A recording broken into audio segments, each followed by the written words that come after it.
Welcome back to the Spe Salvi Institute podcast. I'm Andrew Petiprin. And I'm Bobby Mixon. And today we are discussing the death of Charlie Kirk, the founder and leader of an organization called Turning Point USA.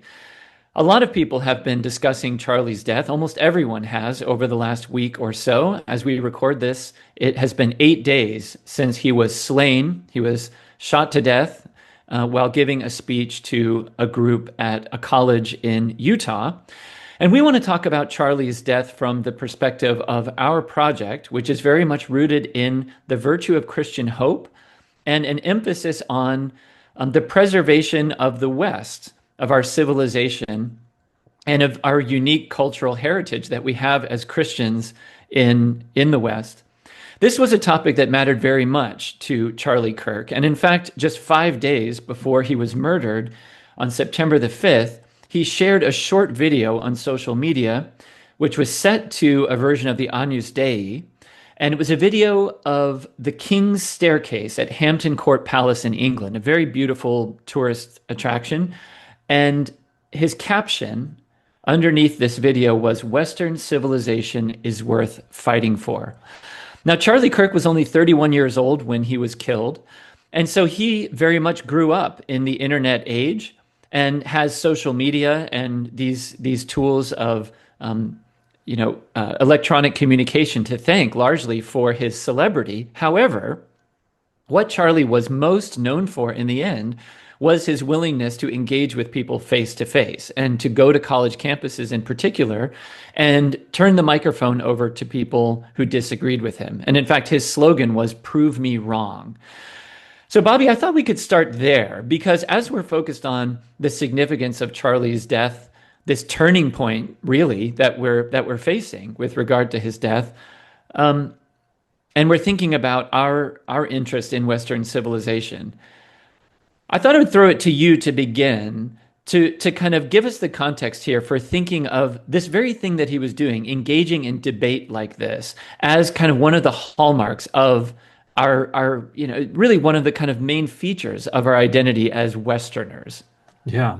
I mean, there's been a lot of articles coming out since his death. And, a couple of them have mentioned, it's going back all the way to the Greeks, in which, there was actually in the open forum, people engaging in debate, like Socrates, and it was face to face. And was it like pretty, was there a lot of conflict involved in those debates? For sure. Go read any of Plato's dialogues. But nevertheless, there was a face to face communication between the two. And what, struck me, and Andrew, you were the one who brought this up, that so often today, we have these debates through the medium of some social media platform or through the screen. And what was unique with Charlie is that actually even though sometimes we may have some problems with the form of the debate style that's oftentimes practiced, but nevertheless he saw exactly who it was asking the questions or perhaps debating him right in front of him. And oftentimes if you watch these debates, and I have to admit I didn't really know.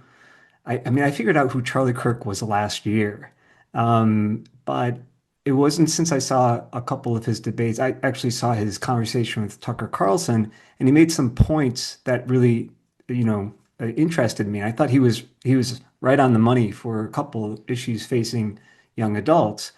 But since his death, I've been going back and looking at some of his, campus debates, and it seemed like he always always concluded these debates with a kind of utmost respect for the people in front of him. Even go watch his debate on Jubilee. It seemed like there was a lot of hostility expressed towards him, but he always, in some ways, left the person, with some dignity and respected them that way, which is really hard to find. So, I mean, I thought that was like remarkable in today's age. Yeah, I have to admit, I knew who Charlie Kirk was. I didn't know him personally, nor did you, I don't think. Although I think we probably both have a couple of degrees of separation, maybe from people who did know him personally. I don't spend a lot of time watching videos online for, debates, whether they're political things or religious things. And in some respects, I think Charlie reminded me or reminds me still of certain maybe Catholic apologists who do similar kinds of things like that, kind of just have a kind of open forum policy. They sort of whether it's on the radio taking calls or people like Trent Horn who travels around and like debates with people and stuff like that. And I think all that's great. I really love it. I have not found it to be kind of my own kind of gift necessarily. And that's why I think I knew that Charlie Kirk was extremely significant as a figure. And I think it's been well reported and well understood that he was, his organization was instrumental in kind of getting out the vote and helping the Trump administration really understand certain things about the electorate going into the 2024 election. Um, so I had respect for him, as a figure who was just extremely entrepreneurial and motivated and obviously very bright and that sort of thing. But it really, I have to say, it's only been in the wake of his death that I have really watched some of the videos where he engages with people. And he's very forthright about the fact that he didn't have a college degree, that he was not a kind of, he's very much kind of self-taught, which is another thing that I think is very interesting about him as kind of an American man, as a Western man. There have been these figures in our history who kind of rise like that. I actually was thinking, I mean, he didn't, as far as I know, write plays and sonnets and that sort of thing. But I often remember kind of the debate about Shakespeare, about how, Shakespeare couldn't possibly have written these brilliant plays because he was this nobody from nowhere who had no education or that sort of thing. And even from the first time I ever heard that theory, I thought how totally ludicrous that was, because there are just these figures who get it, who know what they're doing, and who have this, frankly, this sort of genius, And I have come to think that Charlie Kirk really did have something like that. I saw this quote from a journalist named Abe Greenwald, who writes for Commentary Magazine, and he wrote something that I thought a sentiment that was shared by a lot of other people, especially kind of on the center right, that I noticed, like people who I think appreciated Charlie Kirk and sort of understood that he had a kind of a thing going, but maybe it wasn't really their cup of tea. He wrote this. He said, Abe Greenwald did. He said, "To be honest, I never paid much attention to Charlie Kirk. I'm the wrong demo. I've now been watching his work and I see how extraordinarily lovable he was." I think that's really interesting that he uses the word lovable. Because I don't know about you, Bobby, but there has been this sort of not slight, more than slight, this enormous kind of backlash on the left about both the way Charlie was killed and what his legacy should be and all that sort of thing. And it has become really clear to me that their perspective is just not going to win out. It's not acceptable because people just aren't buying it. People who have no dog in the fight about Charlie Kirk can see that he's a sincere person who was standing up for his beliefs and just was genuinely interested in debate. And let's get into talking about, whether that's what the future is for that kind of thing. But I don't know if you just have any thoughts. Yeah. I've been Well, dominating it a little bit here, but just about that. today, what's the name of that guy from Young that started the Young Turks? Um, I forget his name. He's oftentimes he's from he's ultimately from Turkey. He's got a famous show on the left. I forget his name, but anyways, I was hearing some thoughts that he had, and he met Charlie like a couple of times, and ideologically, they're in very different spectrums, political spectrums. And but yet he said that Charlie, there were a lot of things actually that he was surprised that they were in agreement about, particularly about like corporations, et cetera, and Hmm. all that stuff, which may, show a big shift in the kind of the conservative movement. But he said that Charlie, whenever you even like had a disagreement with him, you always felt like, this was not like grounded. There wasn't going to be any hostility between the two. It was kind of like accepted, and he really, like he's the guy you could go out for. I don't know if you drink beer, but go out after an argument and have a real conversation. So there Hmm. wasn't really like, anything truly ideological perhaps about him. But I heard that like from a number of people. Now, Charlie, he comes from Chicago. So I'd like to think that maybe that Midwestern way, and perhaps politeness has something to do with it. Unfortunately, he was a Cubs fan, but I'll forgive him for that. But go Cubs, I guess. But anyways, Charlie, yeah, I heard that about him, that he always had this lovable, thing about him, and it just comes through in all of his discussions. Um, and I really do think a lot of that has to do with just like him putting priority in faith in Jesus. I mean, he always is talking about the Lord. In fact, a lot of things have come out that he saw his mission primarily not so much as political, but actually as kind of evangelical. Hmm. And sometimes perhaps maybe we can come off a little cynical about some of these things when, evangelicals talk about, my desire is just to get people to heaven. But it really seemed like a sincere belief he had. And yeah, I think that has something to do with his lovability. Yeah, and I think that in as much as he was an evangelical, I think he was um, he wasn't just interested in kind of the well getting through muddling along in this world so that you can get to heaven. I mean, I think he really did understand that like a heavenly destiny was something that worked out collectively here and now as well, which frankly is quite a Catholic way of thinking of things.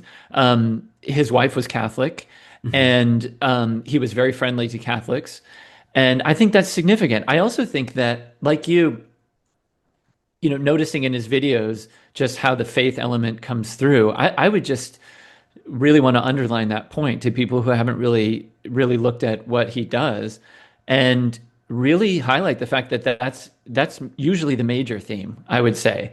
And I think that has something to do, Bobby, with the reaction that has happened since he died, Yeah. because he's not one of these sort of questionable, shady moral figures, and sadly, I mean, obviously there are all kinds of figures like that across the political spectrum. But Charlie wasn't one of those shady type figures. He was a man of integrity, and that's the kind of thing that you know it when you see it, and there's no mistaking it. I was saying this to my wife the other day that added to that, and maybe very much a product of that, is the fact that when you saw him speak, so many people have said this. Whether you agreed with him or not, you knew that what he was saying was authentically him. And I think too that he was somebody capable of changing his mind. He was somebody who I don't think was simply pretending when he said, "Prove me wrong." Like any deep thinker, I think he was certainly willing to rethink his positions. Um, yeah. So I wonder, any more thoughts about that? I wanted to kind of look at some more of the reactions to his death in terms of like what he meant as like a figure of Western Yeah, let's civilization get these into days. that. Yeah. Okay, let's think about that for a second. Okay, do you remember back, Bobby, in maybe around the time of 9/11, when our leaders said things to us like, they did this to us because they hate our freedom. Do you remember Mhm. that? Like, it was kind of, and I remember even at the time thinking like that's definitely true in part, right? But it can't be. It seems a little bit untrue too, like Mhm. you don't it's hard to do things just based on the abstract, right? Like we're concrete creatures, we're concrete individuals and that sort of thing. In Charlie's case though, I think that there are kind of like abstract principles that he embodied. The only thing is, I think that they're not things like freedom as a concept or whatever, right? They're things like stability, marriage, faith, right? They're Yeah. they're like real things that we used to completely take for granted that we that were normal. Yeah. I mean, to me, it's almost like And this is putting now it a they're little labeled as bit fascist. right.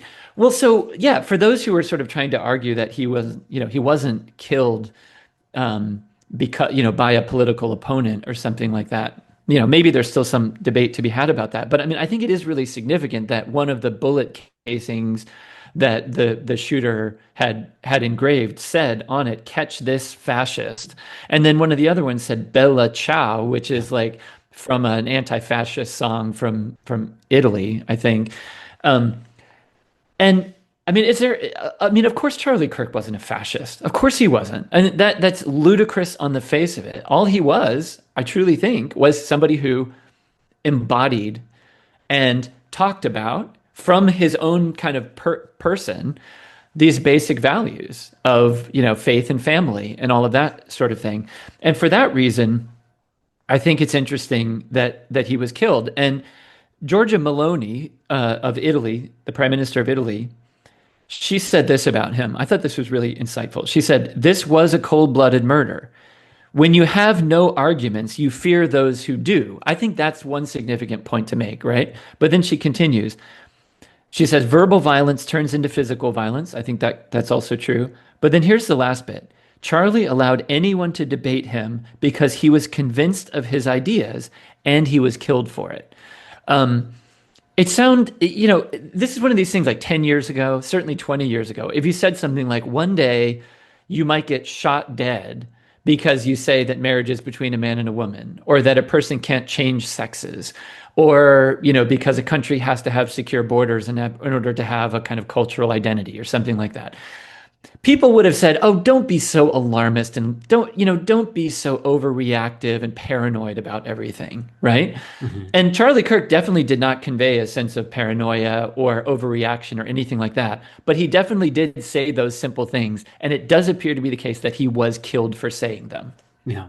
And it seems like because he had convictions, the word conviction seems to be today, like, it's better to just doubt and to negate than to be full of conviction for those things. This morning I was reading a piece in which they were talking about the situation of France after World War One, and how a lot of the postmodern thinkers um, who came out of that, like Jacques Derrida, you can think of like Lyotard, and many others. It wasn't so much that they, were trying to kind of like undo something, but it was just like a lack of conviction in the project of whatever France represented. And so that kind of seems to be like, coming into our own situation where, like things like having a conviction about having a family, a conviction about even having borders. Those things are seen to be threats because, there can be no kind of positive stand for anything other than something that perhaps maybe is a negation of something.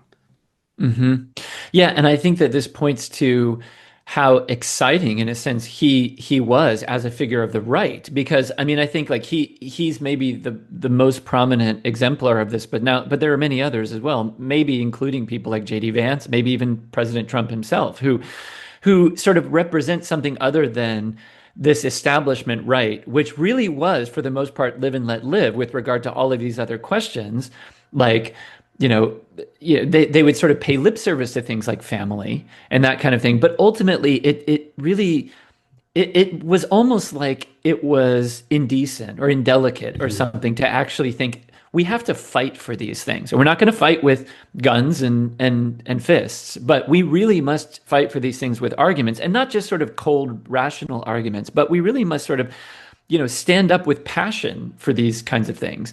And it seems like this is what Charlie Kirk did, and in the wake of his death, I had a quote here from Turning Point USA. They tweeted yesterday. We're recording this on the 18th. They tweeted on the 17th. As of this afternoon, in the past 6 days, TPUSA has received 54,000 plus requests from high school and college students nationwide to start a chapter or get involved with an existing chapter. This is just the beginning. So the thing that strikes me is just that as with the martyrs' deaths in the church, it does appear that there's some possibility here that Charlie's death could kind of expand this fight a bit. That more and more people, are desiring to wake up and stand up for the things that he stood for, which used to be just very normal, ordinary things. Um, Connected to this is the reaction that has been elicited abroad And in other, in other circles as well. This past weekend, there was a big march in London, for example. And it's interesting, these big marches. Sometimes it's actually difficult to figure out precisely what the march was intended to be for, Mhm. from the beginning. I know that, a lot of people in England are very, and throughout Britain and Europe and generally, but this was in Britain, are, very upset about what they perceive to be like um, really, harsh, undemocratic restrictions on free speech. Among other things, there was this figure on the right, Tommy Robinson, who was in jail, and then he was out. Then he was out, and part of my understanding is that part of what this rally was about was sort of in celebration of him. And there are conflicting reports about how many people were involved in this. I saw some videos that just showed people pouring over Westminster Bridge in London. So, I mean, there were clearly a lot of people there. But this guy Eric Doherty tweeted over the weekend that he believed that there were over 1 million Britons who were gathered in London, and he specifically said that they were there to mourn Charlie Kirk.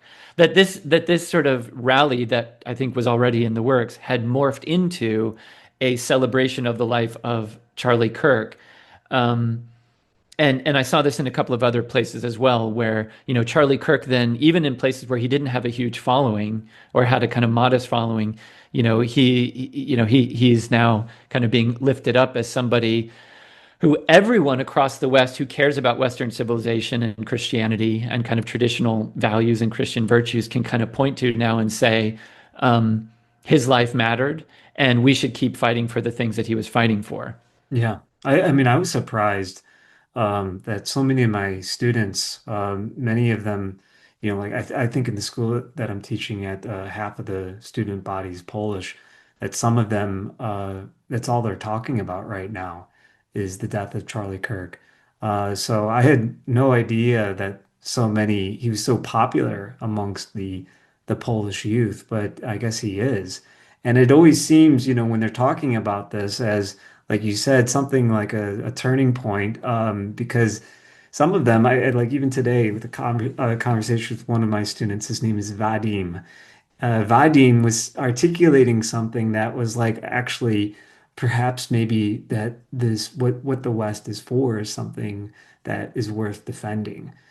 He was putting this in the context of some of the history that we are talking about with the breakdown of Christendom in the 1500s, and he seemed like perhaps maybe it's a good thing that we are for, these values that we've inherited from the past. So yeah, I mean, I think that Charlie Kirk, it is amazing to see the reaction to him. I mean, my parents who, I don't think they really knew who Charlie Kirk was. This is his death really impacted them. My wife, I mean, just learned she never heard of Charlie Kirk before his death, but just seeing this happened, and then it just elicited this response that I think is really good and kind of in line, Andrew. I've been thinking a lot of what we're kind of about. I mean, which is really, we've talked about like really building up the culture, instead of just kind of offering just one critique after another, but really kind of building up things on a solid foundation. We know, I mean, our project is about Christian hope and rooted in Christian humanism that has been handed on to us. But constantly, what's going on in my mind recently a lot is actually, when John Paul II came onto the scene, in the late 70s, and 78 when he became Pope, and his first encyclical, Redemptor Hominis, okay, which you think a lot of people have been talking about the political assassinations of the 1960s and the chaos of the early 70s. And there's a new, Paul Christian Anderson movie that just came out, I guess, about, I think, some of the revolutionary violence of the 60s and 70s and all of that, which, is I never really heard about that, until like Ross Douthat started talking about 1972 and how many like domestic terrorist attacks there were. Hmm. But Hmm. I mean, just utter chaos in the 70s. And also 1976 as, 200th anniversary of, since the Declaration of Independence. And then the country being at like an all-time low in its confidence. But also in a way, the West. going through this whole all the turmoil, the student protests of the late 60s, and then also going into the 70s and that lack of confidence. But John Paul II comes on the scene and then proclaims like kind of Christian humanism. I mean, not saying that the other popes didn't, but what Vatican II affirmed was this Christian humanism, Christ, who's the Redeemer of man, is kind of what we build on. And I've just been thinking a lot too. I mean, I don't know. I've been reading a ton of this guy, Augusto Del Noce. Hoping that if Carlo Lancelotti is listening, I hope I sent you a couple messages, Carlo. So I hope to have you on. But I was reading today a little bit of this article that he wrote called "Violence and Modern Gnosticism: The Philosophical Problem of Violence." And he gets into a lot of like Friedrich Nietzsche, and he contrasts that with Friedrich Nietzsche's approach with an Italian priest named Rosmini. But he ends this piece looking at what John Paul II is trying to do as kind of like an antidote to the nihilism of the West. And I'm just thinking in terms of like the death of Charlie Kirk, and some of the stuff that has come out in the last couple of days about some of the anti-fascist stuff, other kind of some of the people who are trying to not justify this assassination, but put it in the context of like, okay, well, it was for love, or it was responding to hate. Um, Hmm. but Hmm. it seems to me that like a lot of this stuff, this kind of, if you want to say that it's violence justifying itself. Hmm. And that's the kind of the age that we're in today. And Christianity just rejects that completely. Hmm. So, I mean, this is where I'm like, okay, if the Christian part of Charlie Kirk's mission can come out more, and it seems like a lot of people right now in reaction on the right in reaction to Charlie Kirk's death are trying to take the stance, some people at least, are trying to take the stance, hey, let's not, respond to violence with violence, right? But let's just really try to ground things in like the true grounds of peace and Hmm. go from there. And I mean, that really gives me a lot of hope as this kind of being partially a turning point. Um, Hmm. so, I mean, and I really thought that the Utah governor's, speech right after, when I forget what it was, like a day or two after, I Hmm. thought he was really pointing the nation in like the right direction. Okay. Hmm. And not to like politicize this too much. So Yeah. yeah, Yeah, I think that that's exactly right. And of course, anything could happen. There are deranged people in this world on all sides of the political spectrum, but it is really worth noting. It has been, and it kind of annoys people on the left when those of us on the other side go out of our way to point this out. But I mean, it really is important to note that there hasn't been any rioting because of Charlie Kirk's death. There hasn't been any retaliatory violence, as far as I know, certainly not on any kind of large scale. No American cities are burning down, right? Which, we do actually tend to see those things happen when there's a kind of, high profile catastrophe that happens to someone on the other side, right? So I think that that is, and again, anything could happen. So we don't want to play pure yeah, whataboutism here. But yeah, I do think that we can at least point to Charlie and say, and to those who are closest to him, and to a lot of other people who are sort of leaders of that same movement, and say, we know for a fact that they would not want any violence, do not want any violence in response to this egregious act of violence committed against Charlie, right? yeah, And I do think that that has a lot to do with the fact that Charlie was a Christian, and that much, though not all, kind of momentum on this sort of traditionalist kind of pro-Western civilization right is pretty firmly grounded in in Christianity or Judeo-Christianity or something like that. There are, of course, people who identify with the right. I mean, there is this sort of phenomenon that is now sometimes being called the woke right, which is this sort of anti-Christian, um, anti-Semitic, violently oriented group. And I'm not saying that none of those people liked Charlie, and Charlie may have been friends with some of those people. I don't know, but it seems to me overwhelmingly clear that that's just not at all what he was about. Not at all. And that I think is something that really needs to be reckoned with and noted. I mean, you mentioned Tucker Carlson before. You know, Tucker Carlson was, and he and Tucker Carlson were friends. He and Candace Owens were friends. I personally think both of them have really, unfortunately, gone Yeah. badly astray in a number of ways.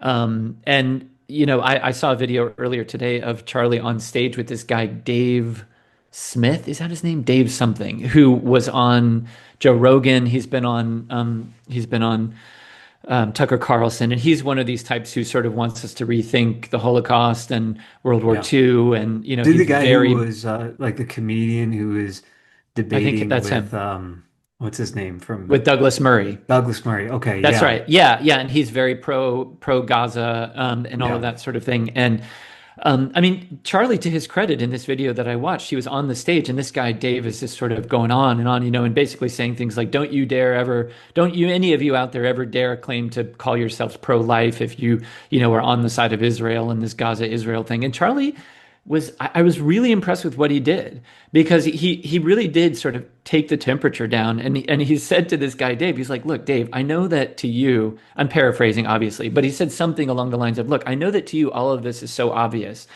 but it's not to a lot of people. Like, so Mhm. if there really is something important for us to know about what you're saying, you're going to have to lay it out in a different way, because this just isn't working or whatever." And I credit him for that. I mean, you know, I was also watching this morning a video from what are they called? The Philos Project, I think. This young woman named Dominique Hoffman, she Mhm. has this podcast where she talks about kind of Christian and Catholic relations with Israel and with Judaism and that sort of thing. You know, very pro Semitism, I guess, which I certainly am, and you are.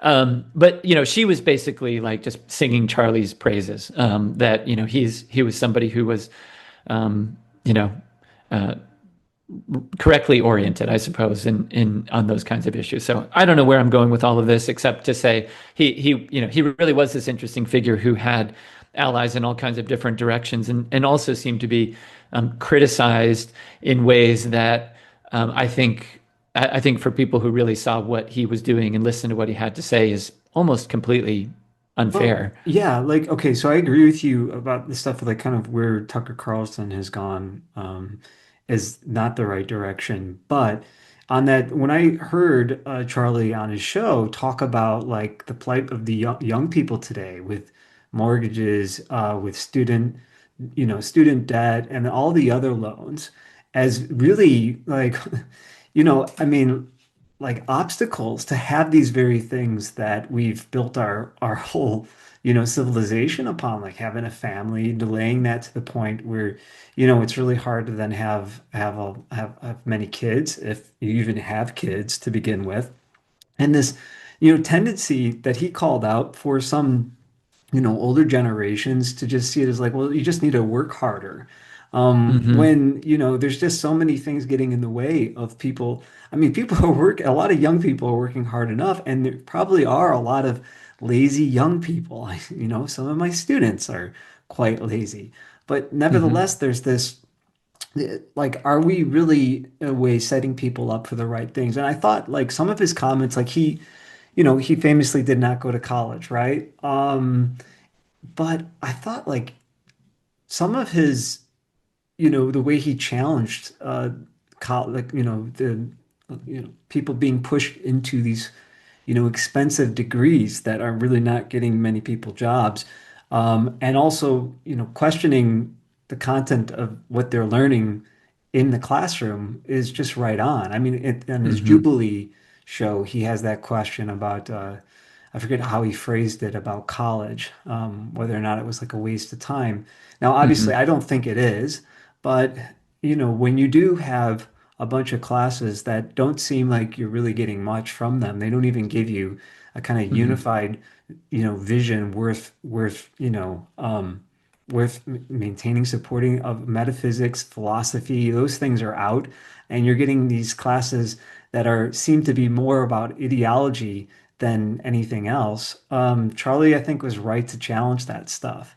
I mean, I just think that there were a lot of people also on the other side of the political aisle. Like I mentioned, the guy from the Young Turks saying, "Hey, wow, I can't believe Charlie is agreeing with me about pharmaceutical companies, Hmm. and other corporations." But he never had this thing too, which you find in some groups on younger groups today, where it's like we're just going to violently overthrow these things. It has to be Hmm. through debate and argument. Um, and it's interesting that this is all happening too around the time when you have Luigi. Luigi has come back on the scene.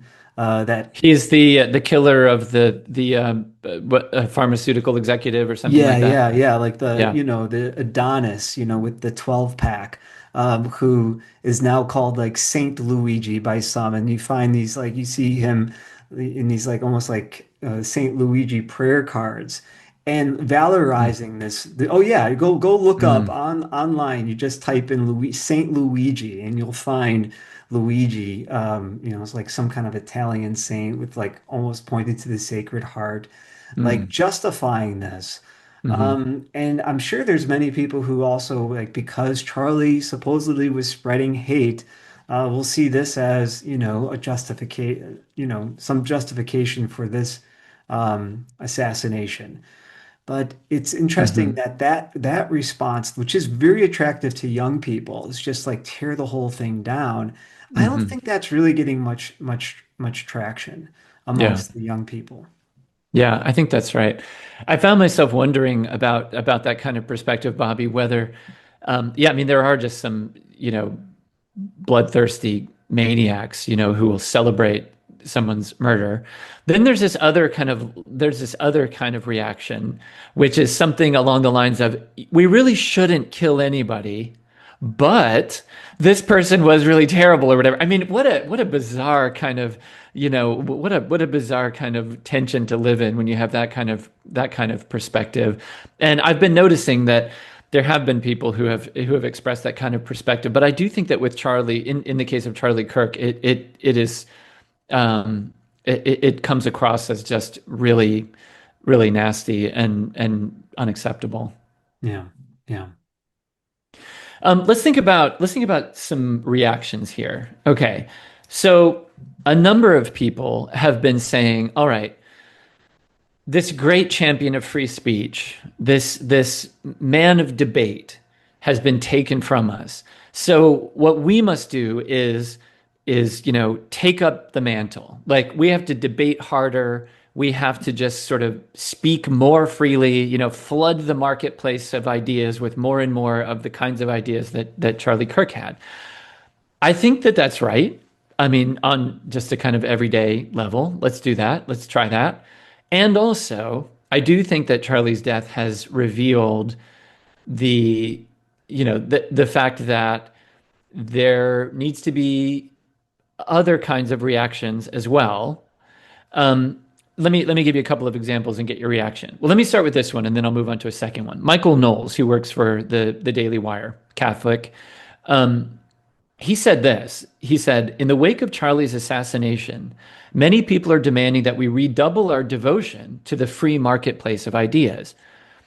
This call seems at first glance courageous and noble. In reality, it is reckless and impractical." So let's think about that. But he continues, "We had an open marketplace of ideas. The left shot it up. Not only have extreme leftists committed violence in the marketplace of ideas, more scandalous still, mainstream left wing voices have cheered and made light of the violence. There can be no open marketplace of ideas or anything else under such conditions. Marketplaces require rules, confidence, and common media of exchange. They require, in other words, order." So Hmm. how do we get more order, do you think, Bobby? I mean, don't you think that really Yeah. is one of the questions that we have to face as men of hope, but also men who like really want to fight hard to preserve what our ancestors have built?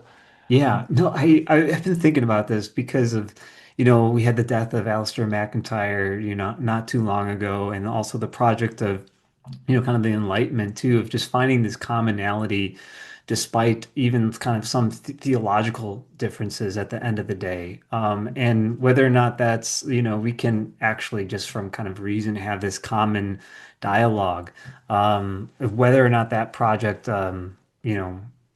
is actually capable of sustaining itself, or perhaps maybe in the end just completely being a failure. And I mean, I wonder. It seems like there has to be certain fundamental, how do you say, like assumptions that only can come from a certain kind of like from faith that Yeah. would actually ground that commonness. And we're at the point where it seems like, they talk about the Enlightenment as actually just kind of being secularized Christianity, because it's like, borrowing a lot of the stuff from that common past. It's like, okay, yeah, the dignity of the human being. Well, that's not really completely obvious from, just a, if you want to say, secular reason point of view. So there has Right. to be some kind of theological presupposition that grounds these things. Like I should even treat you with just respect and dignity. And like I was thinking about, here to show another book. Plato's Republic, which, Yeah. by the way, I think Joe Sax's version is quite good. But and forgive me for, maybe pronouncing this guy's name um, the wrong way. But let me just in book one of the Republic, I've always been thinking about this character ever since, like, I first read the Republic in undergrad. But Thrasymachus, who kind of is, he's just he Socrates says, when he comes on the scene, Socrates says, "You come at us like a wild beast." And Mm. Thrasymachus is just like kind of almost like a Nietzschean figure where he doesn't really believe debate, dialogue, and reason are always just like power games. And it's all Hmm. just dominance in the end. There is no such thing as justice. It's always just the powerful over Mm. the weak. And so he ends up also just like leaving famously the dialogue because there's no point. There's just no point to talking. He doesn't even cooperate with Socrates because it's always interpreted in terms of power. Hmm. And so I've been thinking about that a lot, and like whether or not the project of, hey, what was this thing? Prove me wrong, or Yeah. Prove me wrong. prove Yeah. me Yeah. wrong. I mean, Right. like, how do you do it though with people Right. that see everything just in terms of power? Because I'll tell you, I have to teach now, like for IB, this TOK class, theory of knowledge, and sometimes it will get into like, we'll get into these sometimes heated debates. And, famously, I kind of did like a Charlie Kirk move. I said, let's define terms. Hmm. And that was really interesting because, like, usually with the definition, then you can build off of that. But for Hmm. some students, like, for example, one kid wanted to talk about marriage, but the definition of marriage was always nothing but, Hmm. some assertion of those in power. And it's always, Hmm. it doesn't matter because it's just completely arbitrary thing. Which I mean, I'm just like, then why are we even calling it marriage if it could just be anything? Um, Hmm. but it seemed like there was no point in having an argument because there was nothing that we could commonly agree upon. Right. Yeah. I mean, I've been thinking about this that, I mean, living in a kind of pluralistic society as we do, I am grateful for wisdom shared by people like Roger Scruton, who say that, a hallmark of Western civilization is this kind of reticence, a kind of precisely, I think, what Charlie was trying to say, the idea that like I could be wrong, right? We could be Hmm. wrong about something. And I'm grateful for that to some degree, but I also don't want to be humble about the truth. I want to be humble in the face of the truth, but I don't want to be humble about what the truth is, right? And so, yeah, gone are the days where the debates were within the same paradigm where, should the state provide the services or should, should we have an economic system that provides it, or whatever. I actually think like, we can have that debate or whatever. It's far more difficult to have a debate over whether a person can change his or her sex or not. And I do think that it's significant that it certainly seems to have something to do with that question very Yeah. much in particular, and a personal response to Charlie's perspective on that question that got him killed, right? Exactly. Exactly. That's what I've been thinking an awful lot about. And I wonder, I know I haven't really watched the full context of like when he was shot, but that he was shot, I think around the question of kind of transgenderism was somewhat related to it. Hmm. But it just seems to me that like those were the very things that were seen as the most hateful. Um, Right. so Right, it's but I mean, and to come back to Michael Knowles for a second, I mean, he sort of got in a lot of hot water a while back, a couple of years ago, by saying that transgenderism has to be banished from the public square. He didn't say transgender people, but he said transgenderism, right? I mean, yeah. the very question itself, like that we basically need to work to move that question completely off the table, right? Because if that's the question open for debate, then it is just as you say about like the Alistair McIntyre issue, where we're so far across a chasm from each other that there is no debate. There isn't. I mean, it is one version of reality versus a different version of reality. Um, and Michael Knowles incidentally makes the point again, not about that specific concern, but I mean, he makes the point again that one of the things we have to start doing is sort of re-stigmatizing and kind of, you know, whether it's by using the force of the law or whatever, sort of like working to reset the very parameters of these debates to some degree. Yeah. This stuff makes me nervous because It it just does. I mean, it's so it you can easily see how this then is going to lead to more chaos and more and more. I hope not more violence, but maybe. yeah. And as I do see this as like hopefully a positive turning point. I Mhm. do see that the project of Charlie Kirk in some ways has shown itself to be like, yeah, okay, catch this fascist or whatever. It's like that's the answer. And the fact that he was actually shot in the throat as Mm. well, Mhm. Mm. it just seems to me that, it's like, what's the here, I'm going to answer this with the barrel of a gun. That sometimes like sadly in history wins out at the end of the day. And it Yeah. seems like we're just going to have to be very used to, I mean, going back to witness, where maybe there will be just several decades or moments where there will hopefully be like a wake up to the truth of something that you can't communicate through words, but people just will see that, Hmm. they'll see that it's actually true. Yeah. And I mean, I think we'd be naive not to say that we're facing enemies that need to be defeated. But, let us hope that, enemies have a way of defeating each other and defeating themselves too. And, certainly the means that they employ against us are ones that we must reject. And I certainly think that that's what Charlie Kirk himself would say. Well, Bobby, any further thoughts, my friend? I think this has been a good discussion about a topic that I think is going to continue to resonate. Where we didn't want to, jump on the microphone and offer a hot take. In fact, Yeah. I didn't tweet anything about this. I have had no public response whatsoever, and I don't think you have had one either to this awful killing of Charlie Kirk.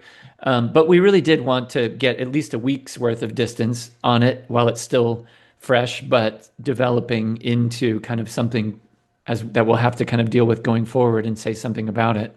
Yeah. I don't want to come across like some kind of opportunistic thing. But No. it does seem like a pretty revelatory event and, signaling something in the culture. So I think it's quite important to discuss. And also kind of look at this too from the perspective of, I mean, I think there's just a lot more going on in this than, just, I mean, obviously the assassination would happen, but the undercurrent of this, it's important, I think, to kind of read this from a kind of philosophical, but even theological point of view, because I think there's a lot right now that's where I think a lot of the battle is at this moment. So I'm just hoping that it might cause people to kind of reflect upon some of those issues and really try to move things in the right direction.